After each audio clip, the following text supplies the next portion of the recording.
I didn't flinch when they clapped. That's the thing about betrayal, you don't always see it coming, but when it finally lands, it makes everything crystal clear. The dining room smelled of cinnamon and pine. Christmas lights flashed red and green across their smiling faces. Her father stood there, hand extended, grip firm and congratulatory. "Thanks for taking care of my daughter all these years," he announced, loud enough for the whole table to hear. "Now it's time for a real man to step up." He gestured toward Marcus, her ex, sitting in my chair, wearing the vintage Omega I'd left on the dresser that morning. The family clapped. Her mother, her sisters, even the kids joined in, tiny hands delivering the final percussion to my humiliation. I stood, grabbed my coat, and looked her father dead in the eyes. "The house is mine." 3 words. His face went white, then ashen. Then he dropped.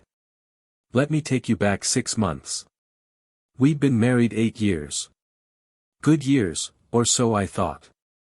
I'd built a software consulting firm from nothing, 16-hour days, missed dinners, all of it for us. Putting the house in her name had been my idea, a gift, a grand gesture of trust after her father pushed for a prenup and I refused. I wanted to prove my love wasn't transactional. "You're too good to her," he'd said back then, shaking his head. I should have listened to the tone, not the words. June was when I started noticing. Little things at first: phone always face down at dinner, 3-hour gym sessions, new lingerie I never saw her wear. I'm not the jealous type, but I'm not blind either. Then I found the texts. Asterisk can't wait until he's gone. Just a little longer, asterisk. Marcus, the ex her father always preferred. The same real man who'd cheated on her twice before I showed up. They'd reconnected at her dad's birthday party, the one I missed because of a client emergency. I sat in my car outside our house that night and read months of messages, the affair, the planning, the whole family in on it. They were waiting for the perfect moment to swap me out like an old appliance.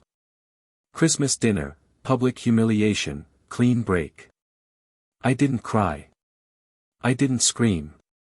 I opened my laptop. Yes, the house was in her name, but the mortgage was in mine. Every payment, every refinance, every dime of equity was documented. My lawyer confirmed what I already suspected: her name on the deed meant nothing without proof of contribution. She had contributed exactly 0. Then came the real gift.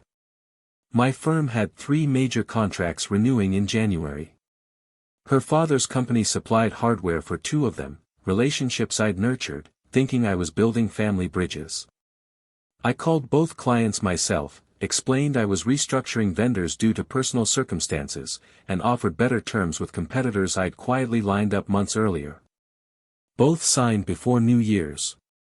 Her dad's company lost $340,000 a year. I wasn't finished. Marcus worked in pharmaceutical sales. I knew his boss, we'd played golf a couple times.